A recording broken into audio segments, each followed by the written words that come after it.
Welcome all my Fallout Vault dwellers. I have another Fallout 4 video for you guys today, and what I'm going to be telling you guys in this video, since the release for most people is tomorrow or tonight, I wanted to do the top 5 tips that you should know before you head into the game. And this video is going to be for one, newcomers to the franchise who just don't know much about it, as well as actual Fallout veterans, some things about the actual game Fallout 4 that you may want to know. So in no way, shape, or form is this list in any particular order. The first thing I want to start off by saying is that difficulty does not have a bearing on trophies and achievements. So what that means is you can start on a high difficulty level, and if you come to the realization that it's just too much for you, you can actually lower it down without having it affect your achievements. Or conversely, you can start at a lower level, and once you get better guns, you can switch to a higher level if you want more of a challenge. All of the higher levels, besides actually making the enemies harder to kill, there's a greater chance to find legendary enemies that will drop better loot. So obviously just take that into account before you start.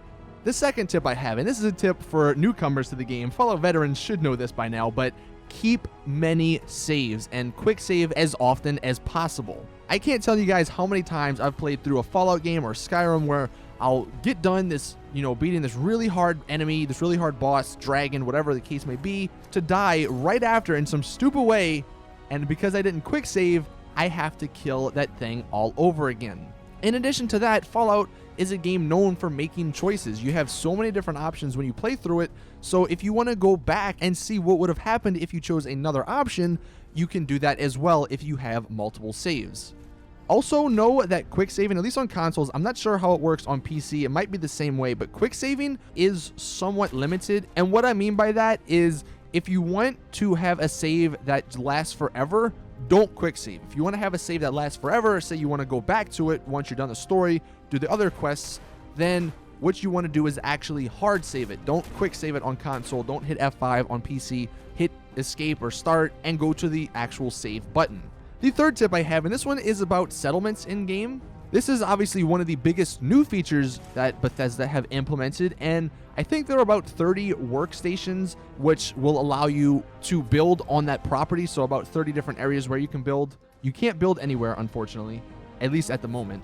When it comes to settlements, though, most junk in the game is useful. So you see that pack of duct tape, you see that plate, you see that toothbrush, you see that paintbrush, whatever the case may be, pick it up if you have room on you, because one, if you have a companion, you can always throw it on them, but when you go back to your settlement, you can transfer it into the workshop and you can scrap it and get parts.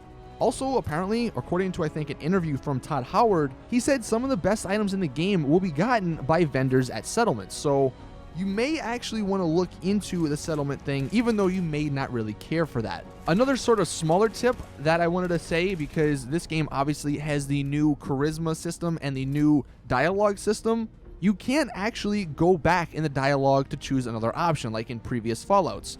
So just know that when you're making decisions, when you say something, you're actually going to have to mean it, because there may or may not be consequences. And then finally, this last tip that I wanted to share with you guys is about the new inventory system. Now, when you go up to crates or containers that have items in it, there's a new system where if you look at it, it will show whatever's in it on the right. You don't have to go into a separate menu and it won't freeze the game.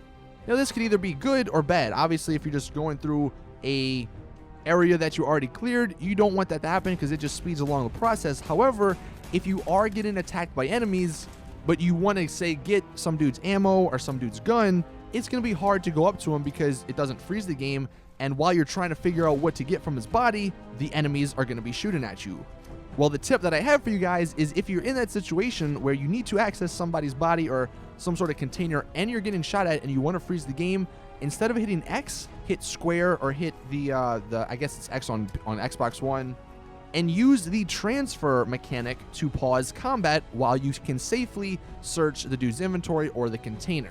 But that was it with my top 5 tips. Hopefully they helped you out. Let me know in the comment section if you have any other tips that you want to share with other people. Thank you guys for watching though. See you guys in the next video. Hope you have some fun on this game when it does come out later tonight. And as always, see you guys in the next one. I'm out. Peace.